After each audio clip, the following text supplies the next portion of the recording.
Hello मेरे प्यारे दोस्तों, कैसे हैं आप सब। मैं आशा करता हूँ आप लोग बहुत ही अच्छे होंगे और मैं भी बहुत अच्छे हूँ। आज आप लोगों के लिए क्लास 10th का फिजिक्स स्टार्ट करने जा रहे हैं। तो चलिए हम लोग देखते हैं और गौर करेंगे आप लोग। तो हम लोग पढ़ने जा रहे हैं साइंस। क्या पढ़ेंगे? साइंस। थोड़ा सा हम लोग बात करें कि आप लोग क्लास 10th अभी तो लगेगा आपको सर बहुत पीछे हैं, अभी कल समय आ गई, अभी स्टार्ट करें आप। तो कोई दिक्कत नहीं है, बहुत जल्द हम सब खींच देंगे, अच्छे से पढ़ा देंगे। और बाकी कोई लेट नहीं हुई है, आपको रिवीजन करना है। जहाँ पढ़ रहे हैं पढ़िए, जो नहीं पढ़ पा रहे हैं कहीं तो वो प्रॉपर वाइज आप नोट बनाइए। और जो पढ़ रहे हैं उसको सिर्फ वो स्टूडेंट क्या करें, इस वीडियो को देखें, उससे जो आपको एक्स्ट्रा कुछ ज्ञान मिले उससे आप नोट डाउन करें। और चीज़ों को आप अभी तक जो आप रट रहे थे ना, वो रटना नहीं है। कंसेप्ट और प्लस आपका रिवीजन, हम दो ही चीज़ मांगे आपसे। पहला, आप कंसेप्ट लीजिए यहाँ से और आप रिवीजन दीजिए। ये दो चीज़ कीजिए, आपका रिजल्ट गारंटी देते हैं कि रिजल्ट बहुत ही अच्छा होगा। 95+ मार्क्स टोटल मिला के आपको लाने का हम दावा करते हैं, ठीक है। और अगर आप अच्छे से साइंस को पकड़ बनाते हैं तो 100 में 100 आप साइंस से ला सकते हैं। ये बात सर का वादा है आप लोगों से। तो चलिए देखते हैं हम लोग। तो हाँ, लेकिन हम यही कहेंगे आप लोगों को, रिवीजन और आपको कंसेप्ट होना चाहिए, रटना नहीं है। रटने वाला एक भी सिस्टम नहीं रहेगा जो आपको बाल सर आपको रटाएंगे, कहीं नहीं रटाएंगे। आपको क्लास में सारे कुछ याद कराने का मतलब टेंशन मेरे ऊपर छोड़ दीजिए, ठीक है। चलिए आपको देखते हैं।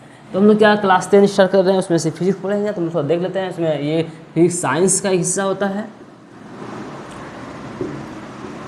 साइंस है ये। तो साइंस जो है मतलब होता है इसका विज्ञान। साइंस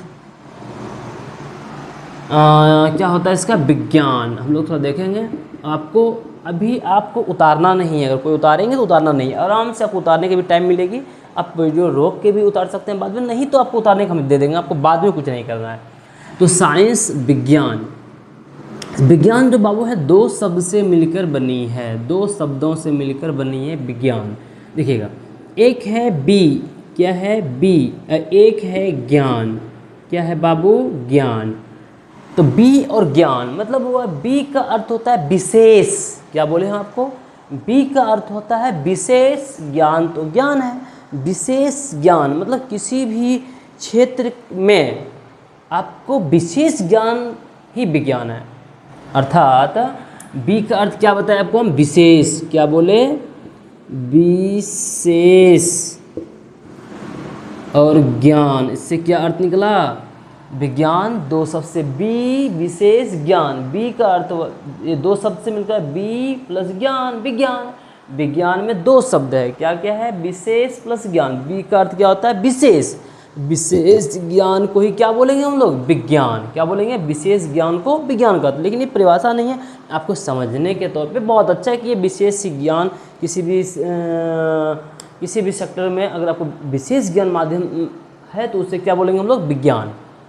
ये हो गए। अब बात करते हैं हम लोग आगे एग्जाम ऑफ व्यू से कि ये साइंस में जो है विज्ञान आपके क्लास 10th में क्या भूमिका निभाती है। तो ये क्लास जो है आपको इसमें एग्ज़ाम में इसका रोल क्या है? इसका रोल जो है बाबू, इसका रोल 80 नंबर का है। कितना नंबर का है? 80, ठीक है। 80 नंबर है, प्लस में 20 नंबर आपको प्रैक्टिकल से मिलती है, 20 नंबर मिलती है। टोटल 100 नंबर का होता है, ठीक है। 100 में से आपको दोगुने नंबर का पूछा जाता है, सब टोटल दुगुने होते हैं, ठीक है। तो आप यहाँ पे थोड़ा गौर करेंगे। तो विज्ञान क्या हुआ? विज्ञान साइंस, विज्ञान हुआ साइंस। विज्ञान दो शब्दों से मिलकर बनी हुई है, बी प्लस ज्ञान, विज्ञान। बी प्लस ज्ञान, विज्ञान। बी का अर्थ होता है विशेष ज्ञान। विशेष ज्ञान प्राप्त करना ही विज्ञान है, विशेष ज्ञान प्राप्त करना ही विज्ञान है। उसके बाद अब हम लोग इसका नोट डाउन कर लेंगे। उतारना चाहें तो आप उतार सकते हैं, तो पेन जल्दी चलाइएगा, ठीक है। हाँ, विशेष कुछ नहीं थी। उसके बाद अब हम लोग आगे देखते हैं कि विज्ञान जो है में साइंस का कितना रोल है। तो साइंस का 3 पार्ट है। कितना पार्ट है बाबू? 3 part, 3 part of science. 3 part of science, विज्ञान के 3 भाग है। एक बोले तो फिजिक्स, एक बोले तो केमिस्ट्री, एक बोले तो बायोलॉजी, ठीक है। हाँ, तो हम लोग देखें विज्ञान मतलब साइंस को 3 भागों में बांटा गया है। Physics, chemistry, biology. Physics, chemistry, biology. Physics भौतिकी,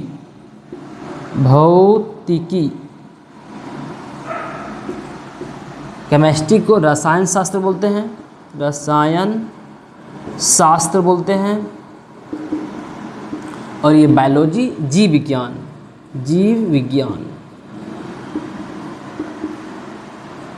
ठीक है, चलिए अब हम लोग आगे देखते हैं। तो फिजिक्स हम लोग पढ़ने जा रहे हैं। हाँ, फिजिक्स की क्या भूमिका है एग्ज़ाम और पॉइंट व्यू से, ये भी देखेंगे हम लोग। क्या रोल है हमारे एग्जाम, कितना नंबर, सिर्फ अब फिजिक्स पढ़ के हम कितना नंबर उठा सकते हैं, ये सारी बातों पे हम फोकस करेंगे थोड़ा सा। उसके बाद फिर हम लोग फिजिक्स को देखेंगे। ठीक है, तो फिजिक्स पढ़ के हम लोग जो है क्या नंबर उठा सकते हैं। तो फिजिक्स देखिए, कुल ये 80 नंबर की होती है। 80 नंबर का है। कितना नंबर का है बाबू? 80 नंबर का है। 80 में से आप 3 भाग बांटेंगे तो ये हो गया कितना? 27 अप्रॉक्स, एक कर ले तो। अगर फिजिक्स की बात करें तो ये 27 नंबर, लेकिन इससे सब चीज़ दुगुना, मतलब 27 ऑब्जेक्टिव, लेकिन नहीं, 27 दूनी 54 ऑब्जेक्टिव पूछा जाता है, दुगुना पूछा जाता है। सब्जेक्टिव भी दुगुना रहती है, 50-40 ऑब्जेक्टिव की जगह 80 ऑब्जेक्टिव पूछा जाता है, इसलिए। उसके बाद इसका 3 पार्टों में इसको बांटा गया है। फिजिक्स को 3 भागों में आपसे प्रश्न से एग्जाम ऑफ व्यू से पूछता है। अगर हम बात करें फिजिक्स को एग्जाम ऑफ व्यू से, किससे?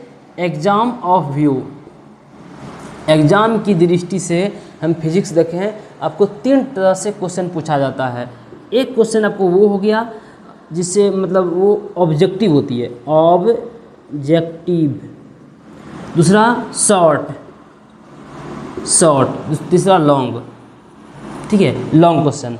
तो अब देखिएगा ऑब्जेक्टिव कितनी हो गई, तो हम बोले साइंस 80 नंबर की होती है, 3 भागों में बांटेंगे 27।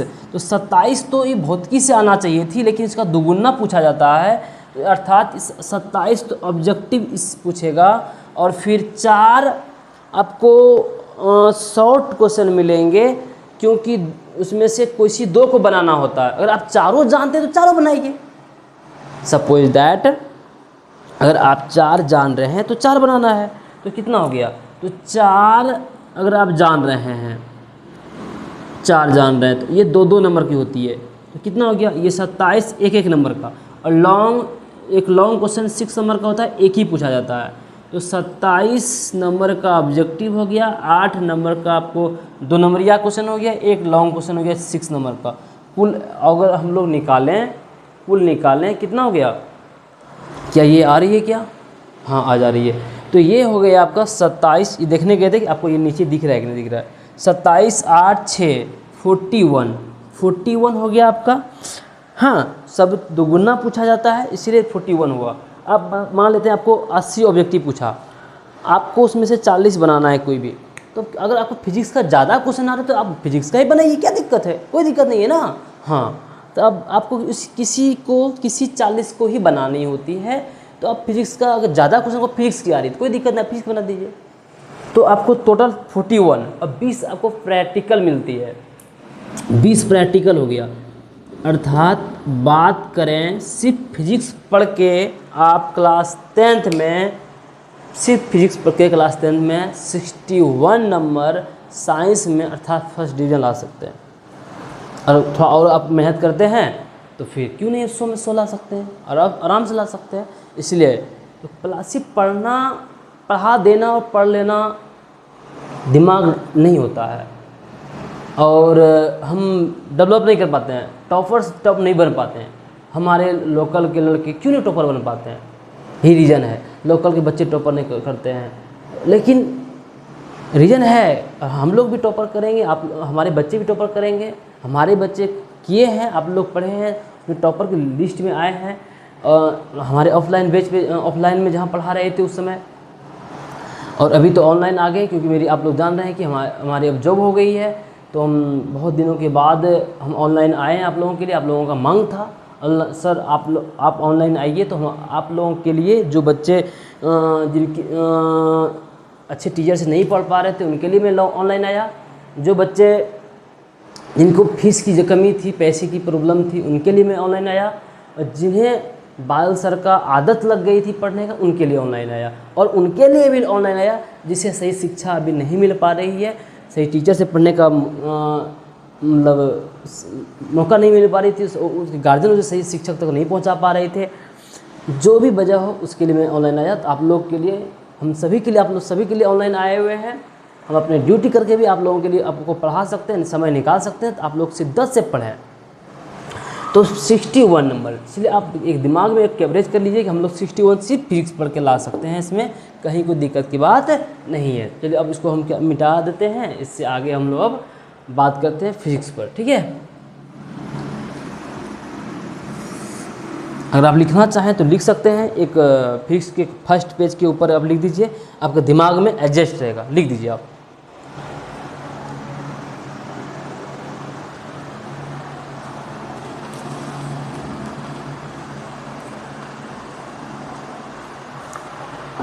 मैं ऐसा करता हूँ कि आप लोग लिख दिए होंगे।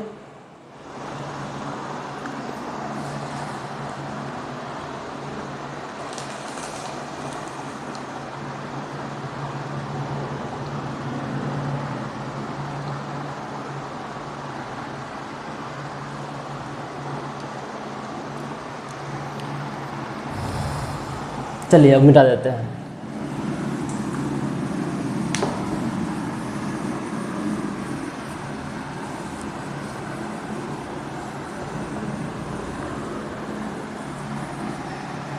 अगर आप कहीं पढ़ रहे हैं तो कोई दिक्कत नहीं, आप वहाँ भी पढ़िए, लेकिन आपको समय निकाल के वीडियो देखना है, जिससे आपको एक्स्ट्रा नॉलेज भी हो और कंसेप्ट क्लियर हो। बस आपको हम टॉपर बना देंगे, टॉपर की लिस्ट में ला देंगे।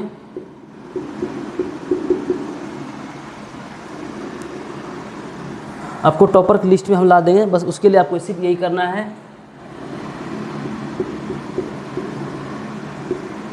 उसके लिए आपको एक चीज़ करना है, मेरा कंसेप्ट क्लियर होना चाहिए आपको, प्लस रिवीजन, बस इससे ज़्यादा कुछ नहीं।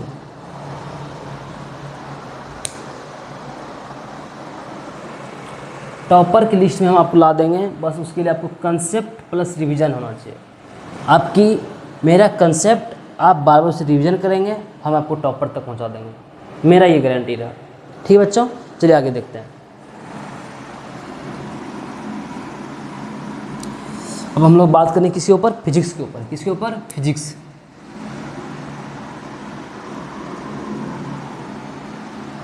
चलिए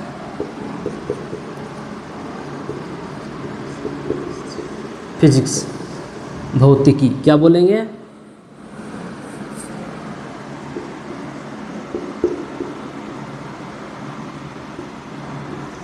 भौतिकी, फिजिक्स। फिजिक्स ग्रीक भाषा से लिया गया है। फिजिक्स कहाँ से, किस भाषा से ली गई है?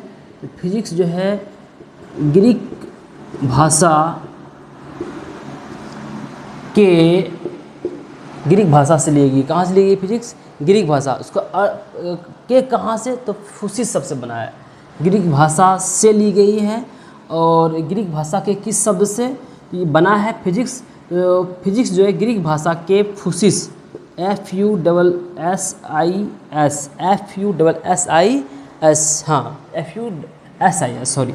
FUSIS physics. तो फिजिक्स जो है, भौतिकी जो है ग्रीक भाषा के फुसिस से मिलकर बना है। क्या बोले? फिजिक्स जो है ग्रीक भाषा से ली गई है, ग्रीक भाषा से ली गई है। और ग्रीक भाषा के किस शब्द से मिलकर बना है? फुसिस। इसका अर्थ क्या होता है सर? इसका अर्थ होता है प्राकृति। क्या बोले? इसका अर्थ क्या होता है? प्राकृति, प्राकृति, प्राकृति। अर्थात क्या सर? फिजिक्स में हम लोग क्या देखेंगे, तो प्रकृति के बारे में देखेंगे, प्रकृति के बारे में देखना है, प्रकृति के बारे में देखेंगे हम लोग, सीखेंगे, इससे रिलेटेड बातें आएगी, तो हम लोग ये देख लिए। अब फिजिक्स का एक आप लोग को दिमाग में चल रही होगी, सर फिजिक्स के जनक कौन है। ज़्यादातर बच्चों का क्या होता है मन में, जनक पहले माइंड में खटकता है, सर जनक कौन है। हाँ, हम आएंगे, आपकी सोच पे आएंगे। तो फिजिक्स के जनक, अगर बात करें हम लोग जनक की बात करें, तो जनक ये स्टार देने हमें बच्चे नहीं आते थे। हमें जब हम ऑफलाइन पढ़ाया करते थे, वो उस क्लास में 6 या 7 में एक बच्चा था, उसका नाम भी मेरे नाम पे इमेज करता था, बादल। वही था जो हमें ये स्टार देने सिखाया था, ये ऐसे ऐसे। तो हमें आ गई अब जनक। तो जनक ज्ञान छोटे से भी मिल सकती है और बड़ों से भी मिल सकती है, जिससे मिले ले लेना चाहिए। ठीक है, चलिए बात करते हैं। तो फिजिक्स के जनक कौन हो गए, न्यूटन। कौन हो गए, आइजैक न्यूटन। ठीक है, तो उसका पूरा नाम है इनका आइजैक न्यूटन। तो फिजिक्स के जनक कौन हो गए, न्यूटन। तो हम लोग बात की फिजिक्स किस भाषा से ली गई है, ग्रीक भाषा से ली गई है। कहाँ से, किस भाषा से बनी है, फूसिस क्या अर्थ होता है, प्रकृति, क्या पढ़ेंगे, प्रकृति के बारे में पढ़ेंगे। ठीक है, उसके बाद इनके जनक कौन हो गए, न्यूटन। क्या मैंने कुछ पढ़ाया आपको अभी तक, कुछ नहीं, टेंशन नहीं लेना, रिलैक्स। फिजिक्स साइंस का 3 पार्ट होता है, फिजिक्स, केमिस्ट्री, बायो। फिजिक्स पढ़ा रहे हैं, फिजिक्स स्टार्ट किए हैं। फर्स्ट चैप्टर प्रकाश का परावर्तन है, अभी हम चर्चा करेंगे। लेकिन पहले हम लोग फिजिक्स किस भाषा से, ग्रीक भाषा से। किस भाषा से, ग्रीक भाषा से। किससे, फोसिस से बना है। क्या अर्थ होता है, प्रकृति अर्थात हम लोग इसमें क्या पढ़ेंगे, प्रकृति के बारे में पढ़ेंगे। फिजिक्स में क्या पढ़ेंगे हम लोग, प्रकृति के बारे में देखेंगे आप लोग ज़्यादातर। उसके बाद फिर इसके जनक कौन हो गए, न्यूटन। फिजिक्स के जनक कौन हो गए, न्यूटन। फिजिक्स के जनक न्यूटन। ठीक है, आगे बढ़ जाए, चलिए हम लोग आगे बढ़ जाते हैं। तो बात हुई यहाँ तक, मिटा देते हैं। आप लोग लिख लिए होंगे, आशा करते हैं लिख लिए होंगे, नहीं लिखे तो आप लिख लीजिए, इधर फिलहाल लिख लीजिए।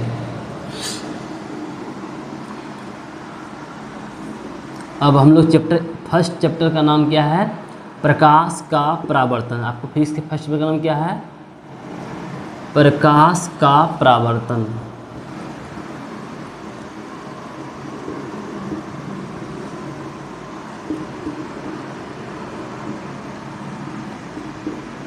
परावर्तन, रिफ्लेक्शन ऑफ लाइट।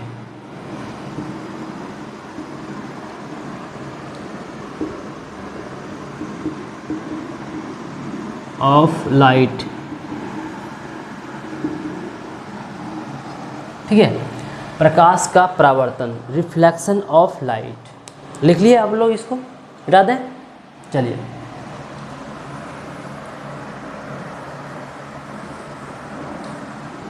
क्या पढ़ा है, आंख बंद करके बोलिए, क्या पढ़ा है अभी तक, कुछ नहीं विशेष। फिजिक्स किस भाषा से ली गई है, ग्रीक भाषा, लैटिन भी बोलते हैं, ग्रीक भाषा से ली गई है। किससे, फूसिस से बना है। क्या अर्थ होता है, प्रकृति। फिजिक्स में क्या पढ़ेंगे, प्रकृति के बारे में हम लोग पढ़ेंगे। ठीक है, अब हम लोग फिजिक्स का पहला चैप्टर क्या है यहाँ पे क्लास 10 का, प्रकाश का परावर्तन। प्रकाश का परावर्तन, प्रकाश का परावर्तन। हम लोग देखते हैं लाइट में कहाँ तक आ रही है। हाँ, ये लास्ट स्टेप है, इसके बाद अब जाने लिखना इधर। तो रिफ्लेक्शन ऑफ लाइट, प्रकाश का परावर्तन, कहाँ से शुरू करें, चलिए। इसका फर्स्ट वर्ड है प्रकाश। क्या है इसका फर्स्ट वर्ड, प्रकाश। तो वहीं से शुरू करते हैं।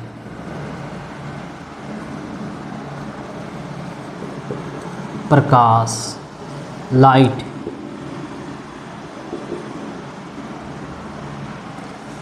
चलिए शुरू करते हैं। प्रकाश, लाइट। प्रकाश क्या है, कोई बताएंगे? मतलब प्रकाश का परावर्तन चैप्टर है, तो हम उससे पहले एक वर्ड आती है प्रकाश आ रही थी, तो हम कहानी यहाँ से ही शुरू करते हैं और हम लोग बात करते हैं। रख दिए मरकर, चलिए बोलते हैं। क्या लगता है आपको प्रकाश क्या है? कोई देखे है प्रकाश को, बताइए। मैंने तो नहीं देखा प्रकाश को। आप देखे हैं? नहीं सर, प्रकाश को नहीं देखे हैं। नहीं, प्रकाश के द्वारा वस्तु को देखें। प्रकाश दिखती नहीं है, प्रकाश के द्वारा वस्तु को देखा जा सकता है। क्या बोले? प्रकाश को हमने नहीं देखा है, प्रकाश के द्वारा किसी वस्तु को हम देख पाते हैं। ठीक है। हाँ, अब रही प्रकाश या लाइट क्या है इसके बारे में। तो प्रकाश के द्वारा हम किसी वस्तु को देखते हैं, प्रकाश को नहीं देख पाते हैं। क्या बात सही मेरी लगी? क्या हम बात सही बोल रहे हैं? क्या हम लोग प्रकाश को देखे हैं क्या? सर नहीं, हमने प्रकाश को नहीं देखा है। ठीक है ना। तब क्या देखे हैं? प्रकाश के द्वारा किसी वस्तु को देखा है। समझ में आ गई? चलिए थोड़ा सा इसके बारे में देख लेते हैं, उसके बाद इसका परिभाषा भी। हम परिभाषा नहीं, खुद आप परिभाषा लिखेंगे, हम नहीं। हम एक बार कंसेप्ट बता देंगे, लिख भी देंगे, लेकिन फिर भी आपको परिभाषा खुद से दिमाग में आ जाएगी। एग्ज़ाम आप जब देने बैठेंगे और या तो किसी बड़े को अपने सीनियर से पूछेगा जो एग्ज़ाम दे चुका है, उसमें लिखा रहता है यथा शब्दों में उत्तर दें। मतलब टीचर के द्वारा पढ़ाया हुआ नहीं, आप खुद से जो समझ कंसेप्ट है, आपको क्लियर है, वो लिखना है आपको कंसेप्ट में। ठीक है। और हम अभी कभी किताबी आपको नहीं पढ़ाएंगे, सब दिन आपको हम कंसेप्ट पढ़ाएंगे, और आपको कंसेप्ट आएगी, उसको रिवीजन करेंगे, आप टॉपर बन जाएंगे। तो प्रकाश क्या है? हमने प्रकाश को नहीं देखा। नहीं, प्रकाश से किसी वस्तु को देखते हैं। अभी रूम में लाइट है तो आप हमको देख पा रहे हैं, लाइट बंद, आप हमें देखना बंद कर दे पाएंगे? नहीं देख पाएंगे। 1 मिनट देखिएगा, हमने लाइट को बंद कर दिए, क्या आप हमें देख पा रहे हैं? नहीं देख पा रहे होंगे।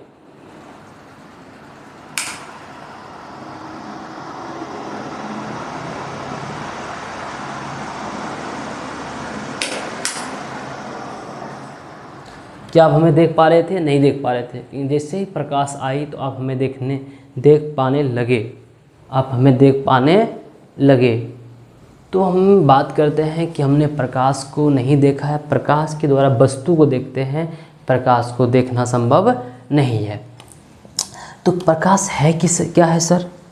तो हमने प्रकाश को देखा है? नहीं, प्रकाश को देख नहीं पाए हैं। No sir. लेकिन क्या प्रकाश के द्वारा क्या देखते हैं? वस्तु को देखते हैं। प्रकाश के द्वारा क्या देखते हैं? वस्तु को देखते हैं। प्रकाश के द्वारा किसी वस्तु को हम लोग देखते हैं, प्रकाश के द्वारा वस्तु को देखते हैं। तो प्रकाश क्या है? तो प्रकाश को हम लोग नहीं देखेंगे, प्रकाश के द्वारा वस्तु को देख पाते हैं। तो क्या हुआ कि बस प्रकाश के द्वारा वस्तु को देख पाते हैं, मतलब किसके द्वारा? प्रकाश के द्वारा वस्तु को देखते हैं। चलिए इसे मिटाते हैं, अब समझ में आएगी।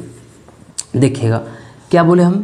प्रकाश को देखे हैं? नहीं, लेकिन प्रकाश किसी वस्तु को देखे हैं तो देखे हैं।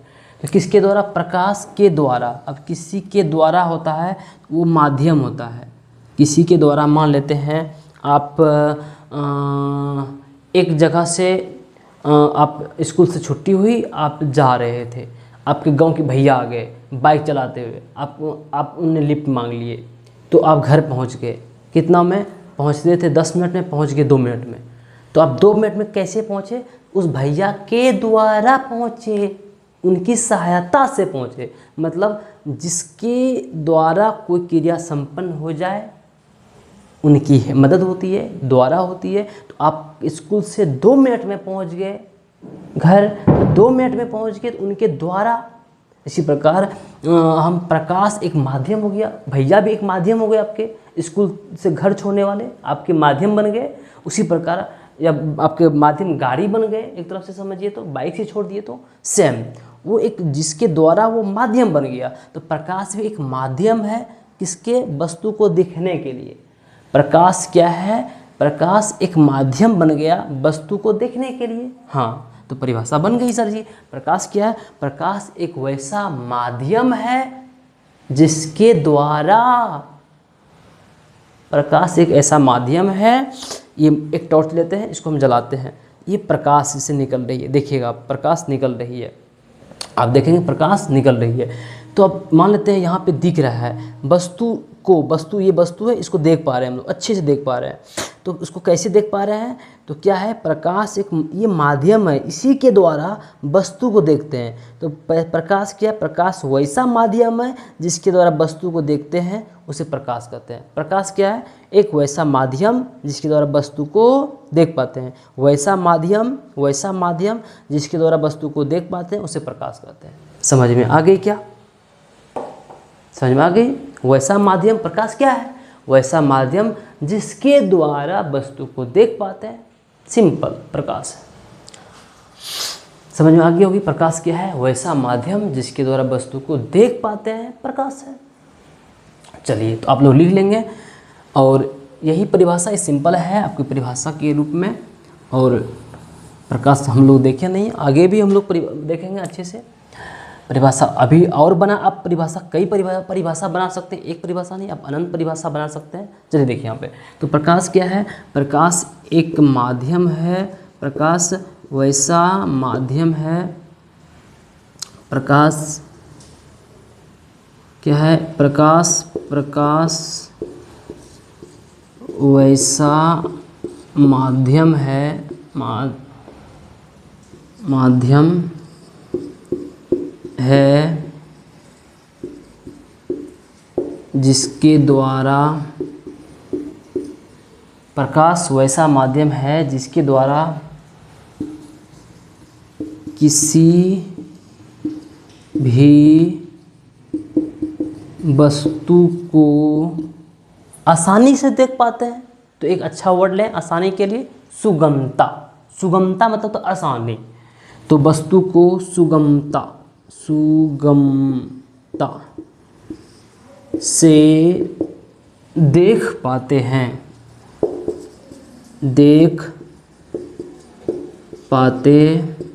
देखिए, आप चाहें तो आप सुगमता वर्ड को हटा भी सकते हैं। आपको सुगमता नहीं दिख रही होगी अगर, तो मिटा देते इसको यहाँ से।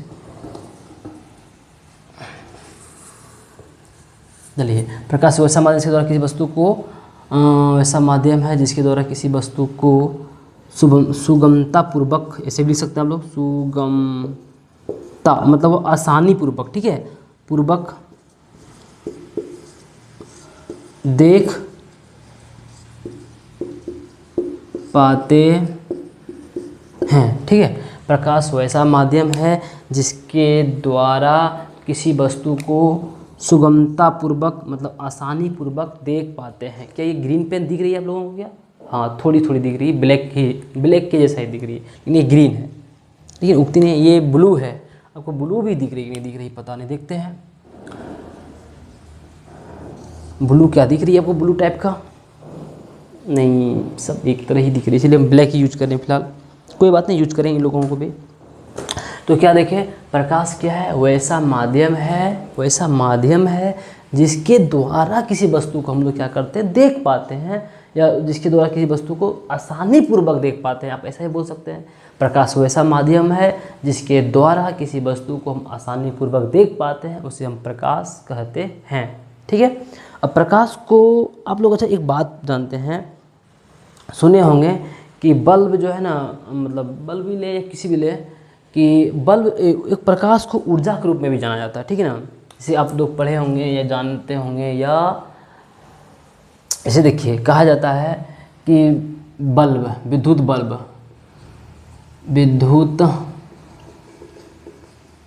यहाँ तो नहीं दिखता होगा आपको।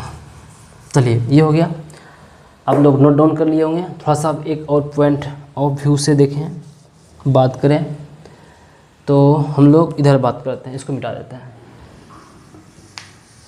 देखिए,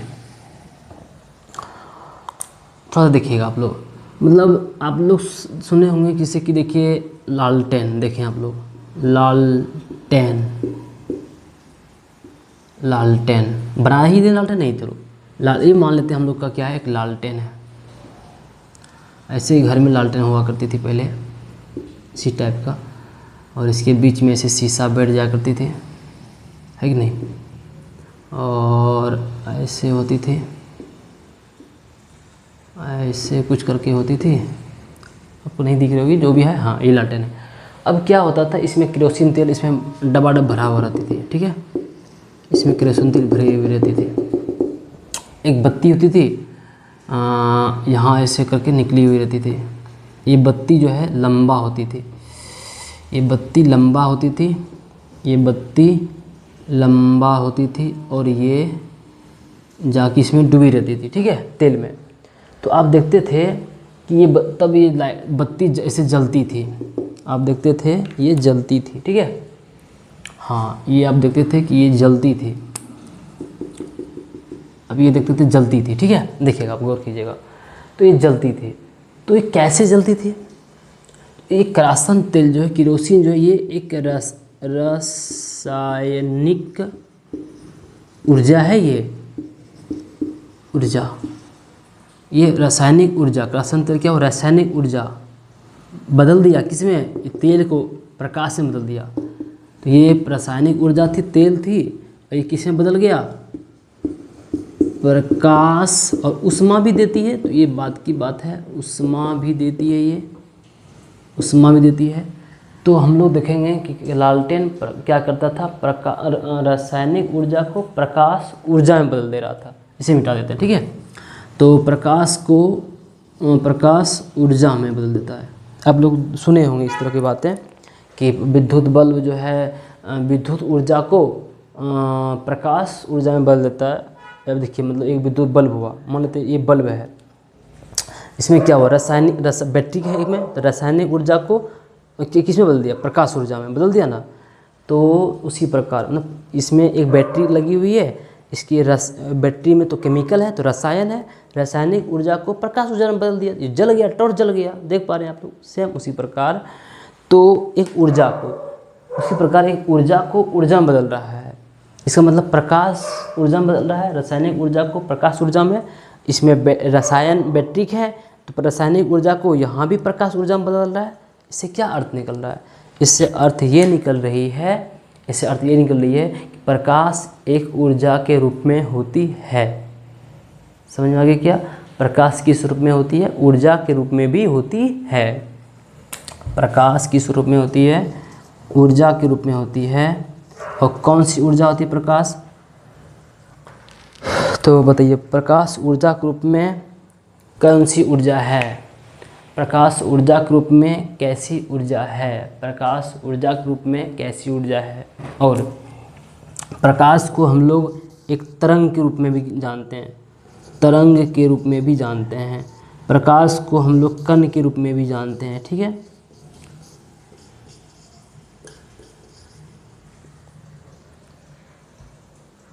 ठीक है ना। तो क्या हुआ, हम लोग प्रकाश को ऊर्जा के रूप में भी जानते हैं।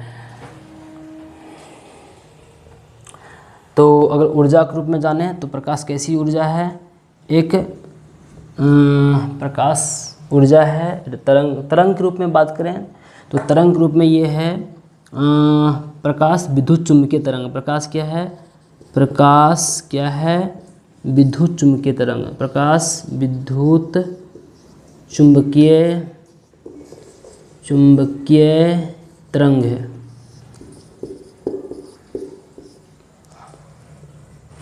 प्रकाश को ऊर्जा के रूप में भी जाना जाता है, प्रकाश को ऊर्जा के रूप में भी जाना जाता है। तरंग, प्रकाश को तरंग के रूप में, प्रकाश विद्युत चुम्बकीय तरंग के रूप में जाना जाता है। कण के रूप में, प्रकाश को कण के रूप में बात करें तो फोटॉन के रूप में जाना जाता है, ठीक है। प्रकाश को कण के रूप में बात करें तो फोटॉन के रूप में जाना जाता है। तो आपको इतना बात समझ में आ गई होगी, हम विश्वास करते हैं।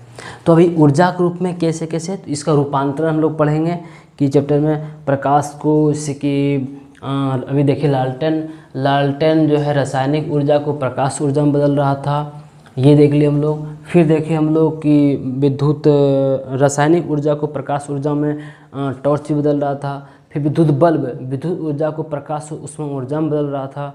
अब तो इस प्रकार हम लोग प्रकाश को एक ऊर्जा के रूप में भी जानते हैं, ऊर्जा के रूप में जानते हैं। तरंग के रूप में क्या है, प्रकाश विद्युत चुम्बकीय तरंग है। आपको एक परिभाषा और भी मिल गई।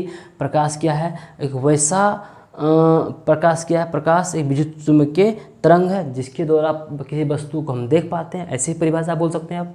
क्या बोले, प्रकाश का एक दूसरा परिभाषा बोल सकते हैं, क्या है, प्रकाश तरंग के रूप में तरंग के रूप में क्या है? प्रकाश विद्युत चुम्बकीय तरंग है। प्रकाश क्या है? विद्युत चुम्बकीय तरंग है, विद्युत चुम्बकीय तरंग है, जिसके द्वारा किसी वस्तु को हम देख पाते हैं। तो आपको जो अच्छा परिभाषा लगे आप अपने से भी लिख सकते हैं, ना तो नोट डाउन इतना भी कर सकते हैं। प्रकाश को कण के रूप में पूछे तो क्या है? तो प्रकाश को कण के रूप में पूछे तो फोटोन। क्या है? फोटोन। फोटोन से बहुत सारी ऊर्जा संचित रहती है, ठीक है ना। तो फोटोन से, प्रकाश किससे मिलकर बनी हुई है? फोटोन से मिलकर। कैसा कण है? तो प्रकाश में छोटे छोटे कण होता है, वो कौन सा कण? उस कण को क्या बोलते हैं? फोटोन। तरंग के रूप में, तरंग एक प्रकार, दो प्रकार का होता है। बात करें, इसको मिटा दें, तो तरंग आपको जब आगे पढ़ेंगे तो आप देखेंगे तरंग दो प्रकार का होता है। तो कैसी तरंग? अगर पूछ दे आपको प्रकाश कैसी तरंग है, तो तरंग दो प्रकार की होती है। तरंग वेव बोलते हैं। तरंग जो है दो प्रकार की होती है। एक होता है अनुप्रस्थ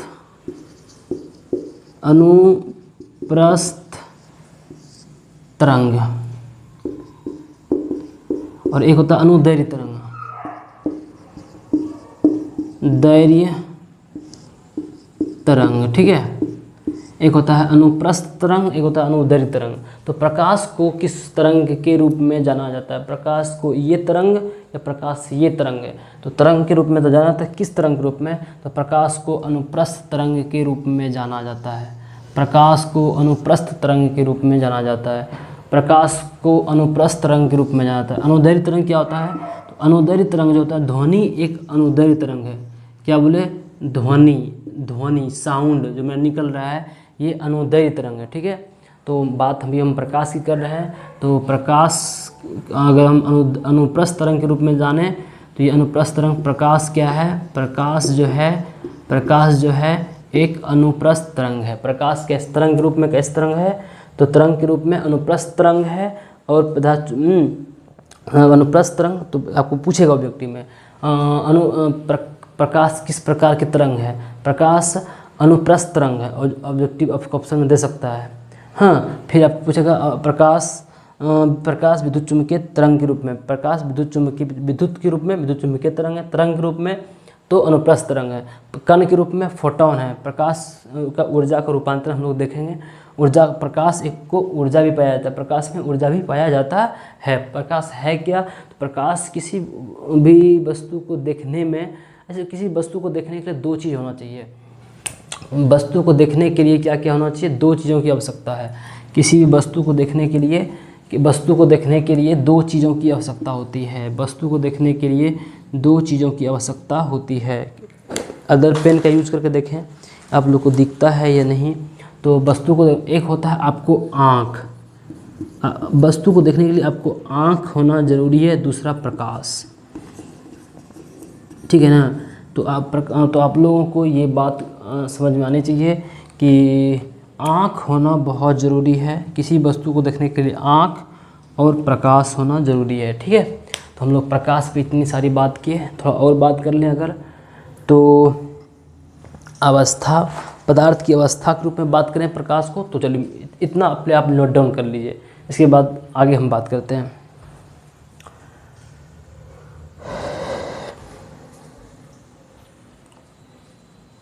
नोट डाउन कर लीजिए आप।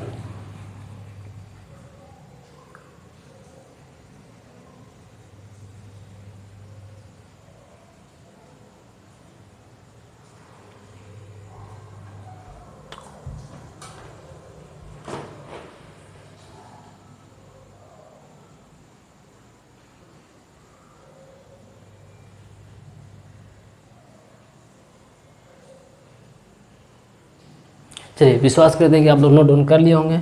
अब आगे देखते हैं हम लोग।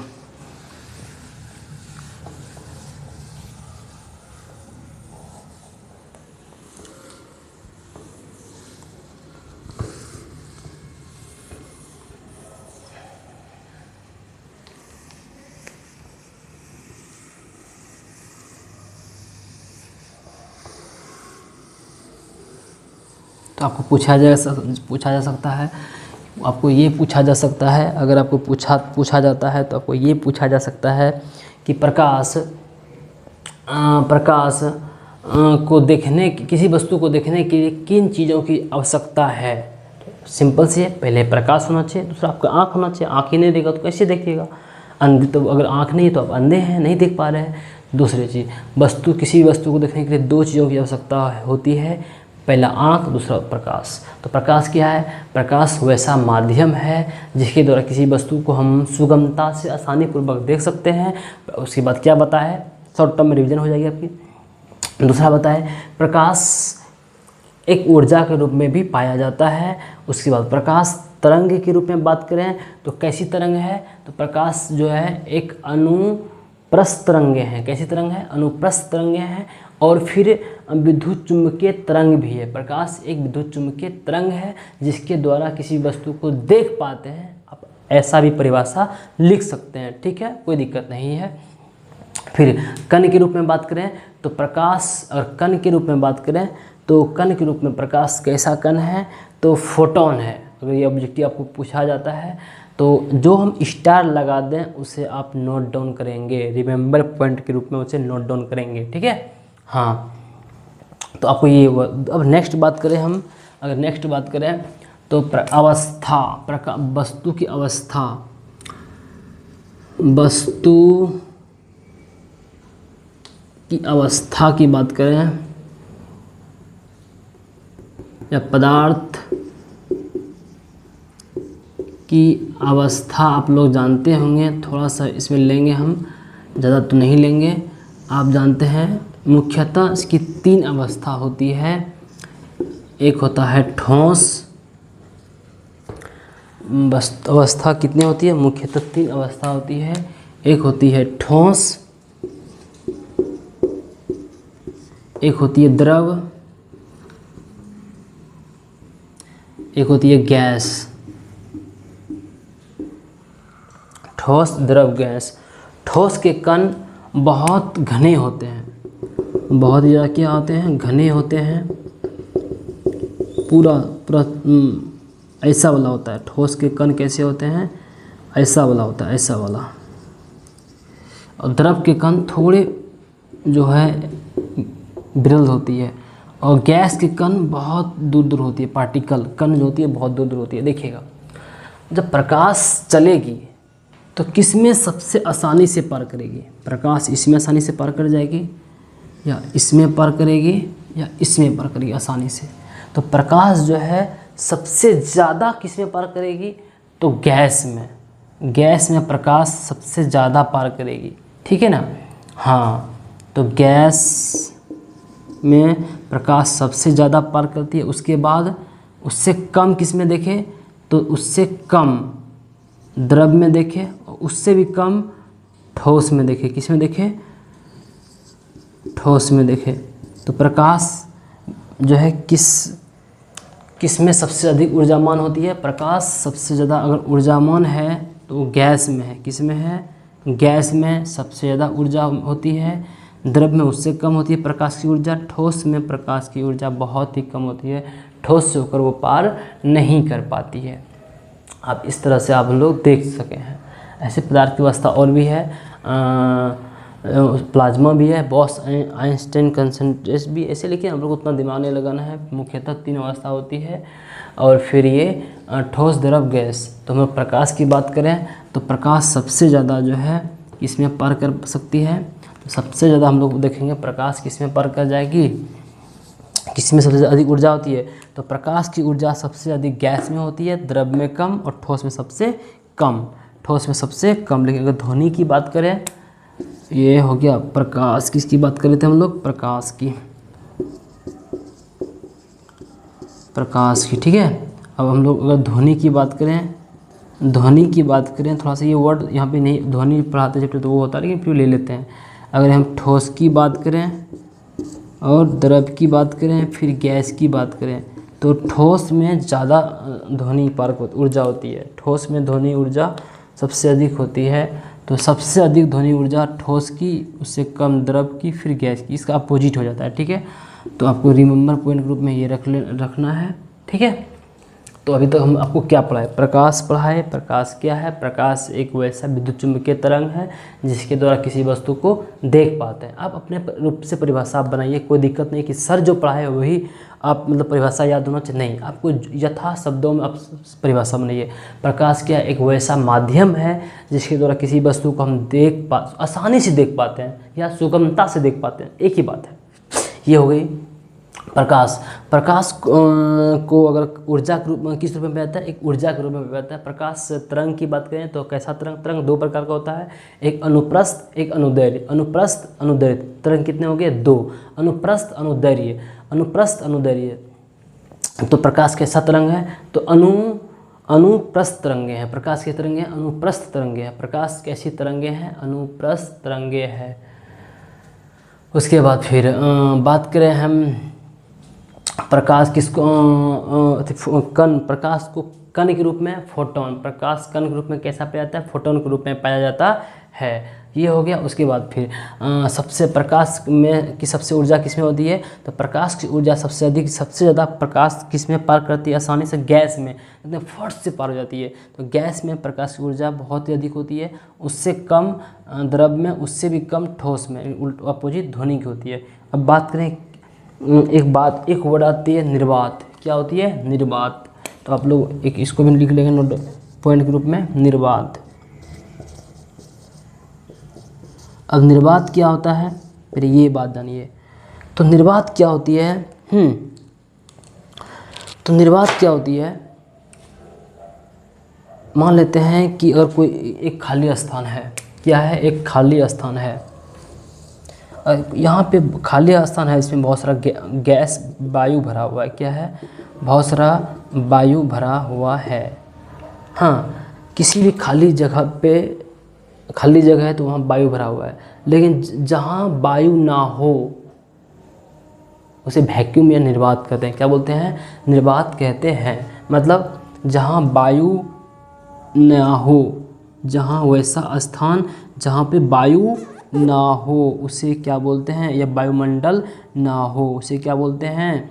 उसे निर्वात बोलते हैं। क्या बोले कि इस मान लिया जाए इस चारों तरफ वायुमंडल है, लेकिन अगर यहाँ वायुमंडल नहीं है, एक भी वायुमंडल कण नहीं है, तो ये जगह क्या कहलाएगी? निर्वात। क्या कहलाएगी? निर्वात कहलाएगी। ठीक है, निर्वात। निर्वात क्या हो गया? वैसा स्थान जहाँ वायुमंडल ना हो, वैसा स्थान जहाँ वायुमंडल ना हो। इसको हम लिखना चाहें तो लिख सकते हैं कि वायुमंडल रहित स्थान को क्या बोलते हैं? निर्वात कहते हैं। क्या बोले? वायुमंडल रहित स्थान, रहित स्थान,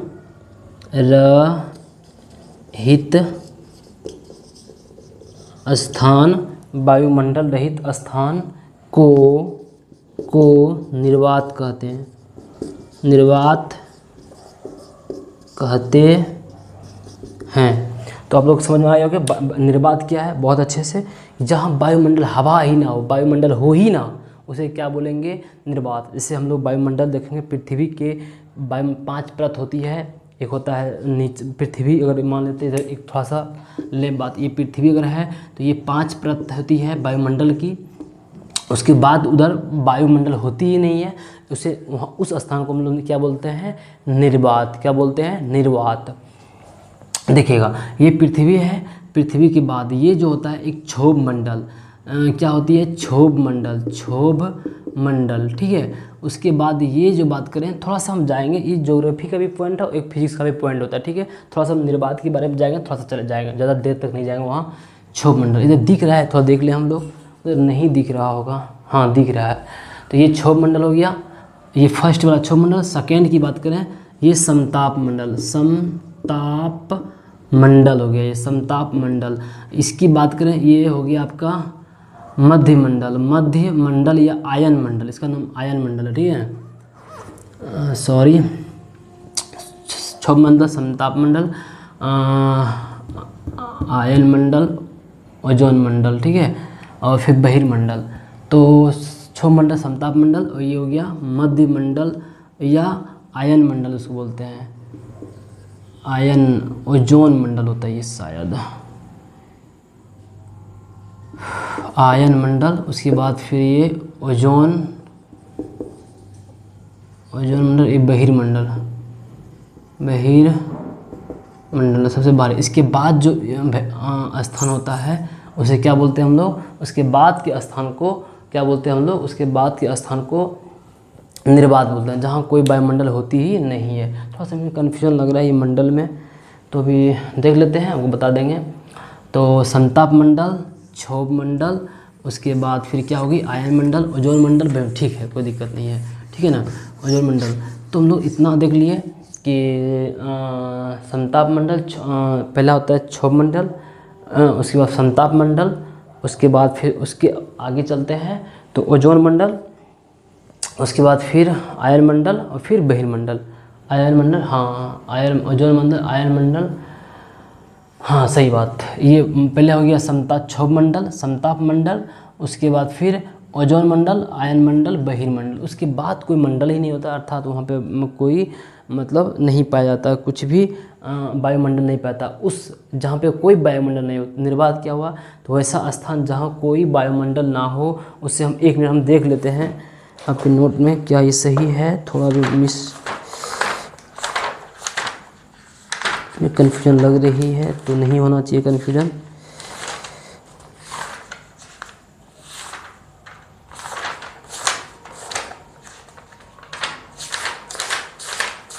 चीज़ में यहाँ पे दिख नहीं रही है, वायुमंडल चैप्टर है नहीं, फिजिक्स का ही ये टॉपिक है।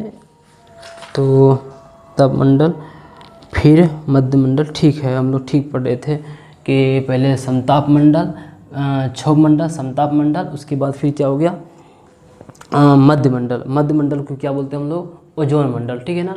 तो ये हो गया पहला पृथ्वी था, तो ये था first, second, third, fourth, fifth. तो ये हो गया क्षोभ मंडल, ये संताप मंडल, उसके बाद ये हो गया आपका मध्य मंडल, ठीक है ना।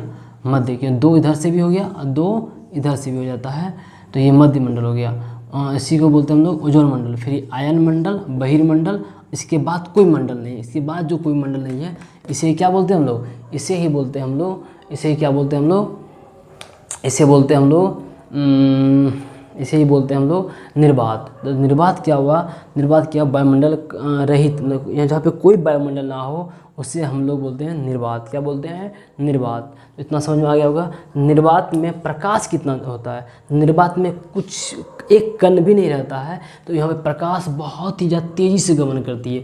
सबसे ज़्यादा अगर तेज़ी से प्रकाश गमन करती है वो निर्वात में। कहाँ गमन करती है, निर्वात में। कहाँ गमन करती है, सबसे अधिक प्रकाश गमन करती है वो कहाँ गमन करती है, निर्वात में, ठीक है ना। कहाँ गमन करती है, निर्वात में। तो थोड़ा सा हम आप लोग को अच्छे से बना के फिगर बता दें, सबसे अधिक प्रकाश कहाँ गमन करती है, निर्वात में। ये हुआ पृथ्वी, क्या हुआ, पृथ्वी। उसके बाद एक मंडल है, ये क्षोभ मंडल कहलाती है, क्षोभ मंडल कहलाती है, क्षोभ मंडल कहलाती है। उसके बाद एक और मंडल आती है, ये होता है संताप मंडल, संताप मंडल होता है। उसके बाद ये 2 हो गया, फिर एक बीच में पड़ेगा, तो इसे ही बोलते हैं मध्य मंडल। मध्य मंडल, मंडल इधर नहीं दिखेगा, नीचे दिख लेते हैं, मध्य मंडल। और इसी मध्य मंडल को बोलते हैं हम लोग ओजोन मंडल, ठीक है। उसके बाद फिर आयन हो गया और ये बहिर हो गया। आयन का भी 3 भाग होता है, DEF होता है, वो आप लोग इसे यहाँ ज़रूरी नहीं है। ये होता है आप लोगों को मध्य मंडल। उसके बाद ये हो गया, इसी को हम लोग ओजोन बोलते हैं, ओजोन, O3 लिखते हैं, ओजोन मंडल। उसके बाद फिर ये हो गया आपका आयन मंडल। ये हो गया बहिर्मंडल, बहुमर्सी का रेप, ये बहिर्मंडल, बहिर्मंडल, ठीक है ना। ये हो गया। तो इसके बाद कोई मंडल नहीं होती, इसके बाद जो होती है कोई वायु नहीं होते, तो यहाँ पे निर्वात कहलाती है। निर्वात में प्रकाश की चाल सबसे ज़्यादा तेज़ी से गमन करती है। निर्वात में प्रकाश की चाल, ये एक पॉइंट बताने के लिए हम आपको इतना दूर तक लेके गए, ठीक है। तो क्या बोले, तो हम ये बताने, एक पॉइंट बताने के लिए आपको दूर लगे कि प्रकाश, निर्वात में प्रकाश की चाल क्या होती है, सबसे ज़्यादा तेज़ी से गमन करती है, अर्थात कितना। तो निर्वात में प्रकाश की चाल, यहाँ तो दिख रहा हो, नहीं तो यहाँ लिख देते हैं। प्रकाश, निर्वात में जो प्रकाश की चाल होती है 3 × 10⁸ मीटर प्रति सेकेंड, ठीक है, मीटर प्रति सेकेंड। तो आपको एक बात ये बहुत अच्छा इंपॉर्टेंट आपको पूछा जाता है, बार बार 10th में पूछा जाता है। तो आप लोग ये याद रखेंगे, निर्वात में प्रकाश की चाल क्या होती है, प्रकाश की चाल क्या होती है, ये क्या हो, प्रकाश की चाल, प्रकाश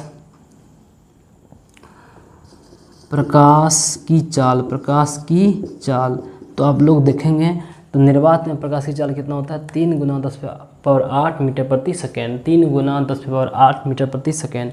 निर्वात में प्रकाश की चाल कितना हो गया, 3 × 10⁸ मीटर प्रति सेकेंड। तो आप लोगों को हम विश्वास करते हैं कि आप लोगों को इतना बात समझ में आ गई होगी।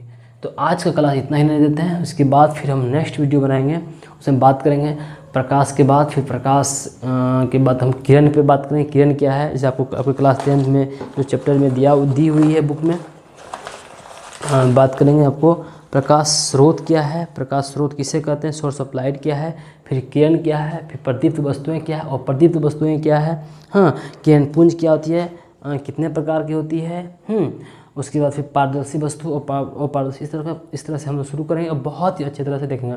आज हम लोग प्रकाश को पूरी तरह से देखें। एक शॉर्ट टर्म में अगर रिवीजन चाहते हैं तो एक बार फिर से मैं आपको रिवीजन करने की कोशिश करते हैं। डस्टर अभी नहीं आई हुई है, डस्टर मंगाए हैं, आ जाएगी बहुत जल्द। फिलहाल हम इसी से काम चला रहे हैं।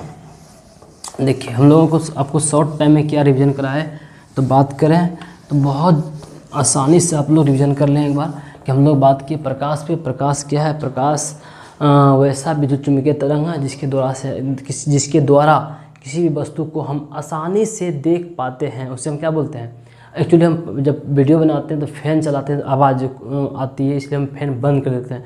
अगर हम पसीना पसीना हो जाते हैं थोड़ा तो कोई दिक्कत नहीं है, आप लोगों के लिए कुछ भी संभव है कर पाना मुझे। तो ये एक हो गई कि प्रकाश क्या है। प्रकाश एक विद्युत चुम्बकीय तरंग है जिसकी सहायता से हम किसी वस्तु को देख पाते हैं, या ये पढ़िए, या प्रकाश एक वैसा माध्यम है जिसके द्वारा किसी वस्तु को हम देख पाते हैं। ठीक है, ये हो गया।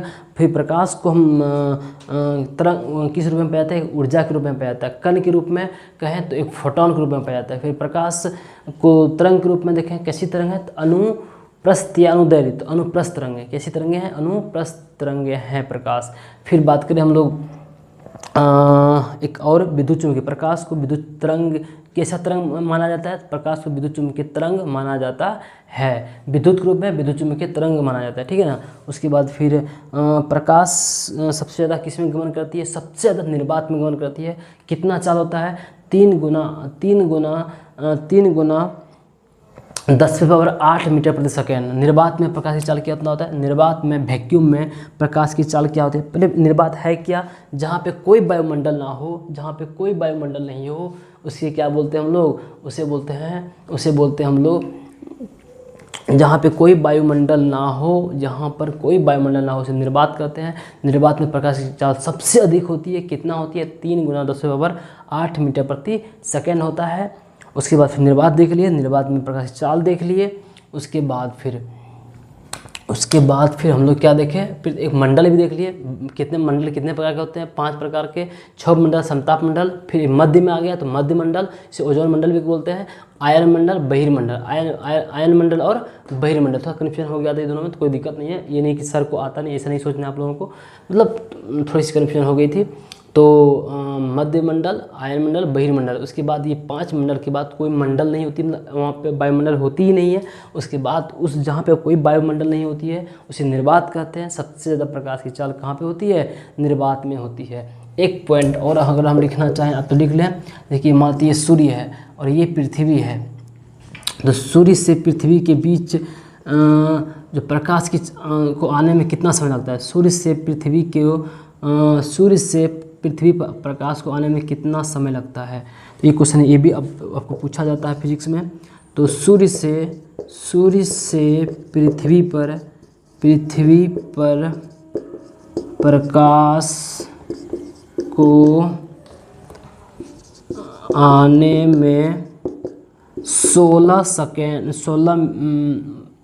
8 मिनट 16 सेकेंड लगती है। 8 मिनट 16 सेकेंड लगती